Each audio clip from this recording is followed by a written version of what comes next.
pinakamagandang kapangyarihan. Pag-ibig, kaalaman, katotohanan. Ang buhay ay isang pakikipagsapalaran. Samahan mo kami sa dilim, magbukas ng bintana. Tanungin ang iyong sarili, tuklasin ang iyong kaluluwa. Sa landas ng erdep, sa lupain ng mga engkanto. Makipagdigma sa kasamaan ng buong lakas. Baguhin ang iyong sarili na may nasasabik ng mga puso. Ito ay isang pag-ibig ng Allah. Ito ay mas maganda sa iyo. Sa halip na maging lingkod ng iba, ibigay mo ang iyong puso sa makapangyarihang makapangyarihang makapangyarihang makapangyarihang. Kung ibibigay mo ang iyong puso sa ang iniisip ka sa bawat sitwasyon, ito ay isang banal na tadhana. Sumali sa pakikipagsapalaran na ito. Ang buhay ay isang chessboard. Ikapanan mo ang iyong bahagi sa mga nag-iisip na sila ay mga pinuno.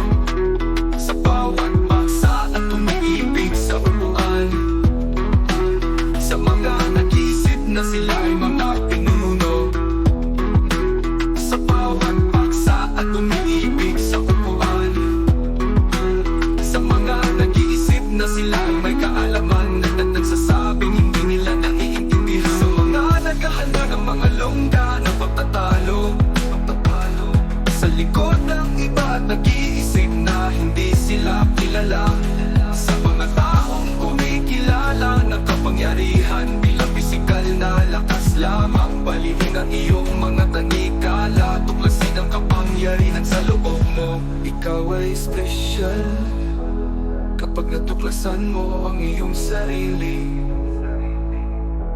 Kapag pumunta ka sa isang pakikipagsapalaran at ginawa ang iyong tungkulin. Kapag ang iyong puso ay naging kalmado at napuno ng kapayapaan. Halika at tingnan natin kung ano ang nagawa ng pag-ibig sa iyo. Kapag nag-aalala ka sa problema ng ibang tao, kapag nagising ka at naging malaya, hindi ka na natatalo sa isang katawan. Ulitin ang iyong kanta ng